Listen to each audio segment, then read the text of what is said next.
गडचिरोली जिल्ह्याचे सहपालकमंत्री माननीय नामदार ॲडव्होकेट आशिष जयस्वाल साहेब यांच्या अध्यक्षतेखाली आज मार्कंडा तालुका चामोर्शी येथील धार्मिक, जल व कृषी पर्यटनाच्या एकात्मिक विकासाबाबत महत्त्वपूर्ण बैठक संपन्न झाली।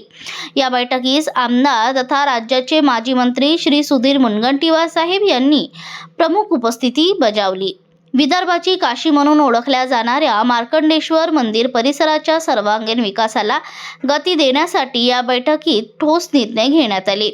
बैठकीत देवस्थान विकास टप्पा क्रमांक 2 अंतर्गत प्रलंबित कामे तात्काळ सुरू करणे, घाटांचे मजबूतीकरण करणे, स्वच्छता व्यवस्था सक्षम करणे तसेच भाविकांसाठी पिण्याच्या पाण्याची सोय, प्रकाश व्यवस्था व इतर दर्जेदार सुविधा उपलब्ध करून देण्याबाबत सविस्तर चर्चा करण्यात आली।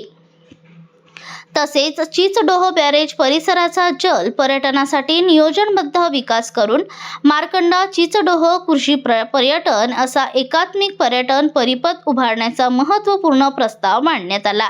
या विकासामुळे स्थानिक युवकांना रोजगाराच्या संधी उपलब्ध होतील, महिला बचत गटांना प्राधान्य दिले जाईल आणि स्थानिक अर्थव्यवस्थेला बळकटी मिळेल असा विश्वास व्यक्त करण्यात आला।